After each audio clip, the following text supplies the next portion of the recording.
Čo robí človek, ktorý sa asimiluje? Asimiluje. Asi sa miluje s druhom, ale čo ona nevie? O tajomky sa miluje s druhom, no. To je to asimiluje. Čo robí človek, ktorý sa asimiluje? To sa dá povedať v rôznorode, pretože asi sa miluje aj ten, ktorý má k sebe lásku. Ale človek, ktorý sa asi miluje, takých ľudí pozerám v televízii je veľa.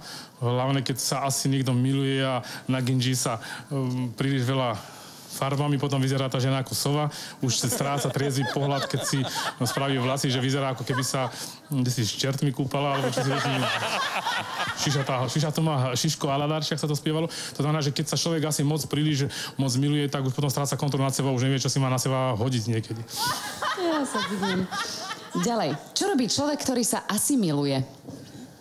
Čo sa miluje? Asimiluje. Asimiluje? Ja sa tiež milujem. Sem tam, čo ja viem. To tiež jedno druhým je, takže to je na jednu kopu. Keď pôjdete do Maďarska, tam sa môžete asimilovať? Do Maďarska? Ja do Maďarska nejdem, ja sa tu Trenčíne. To ja potrebujem nejaké Maďarsko. Co tam po Maďaro? To Maďarsko, to je paprikové. To by som povedal, tam má paprika. Čo robí človek, ktorý sa asimiluje?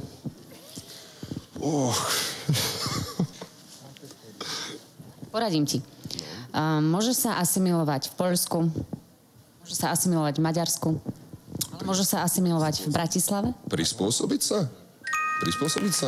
Lebo akurát, keď ste spomenuli s Polskom, tak akurát ja som asimiloval tam, lebo žijem tam. No, čo znamená asimilovať?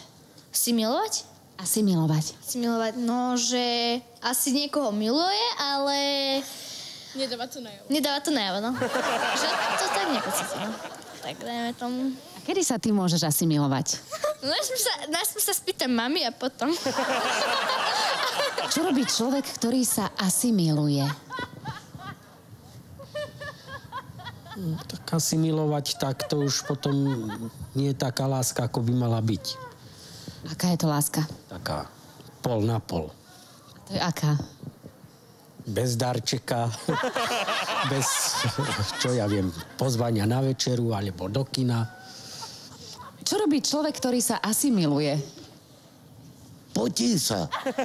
Ja podľa seba viem, lebo som mladý a ja, když sa milujem, tak sa potím.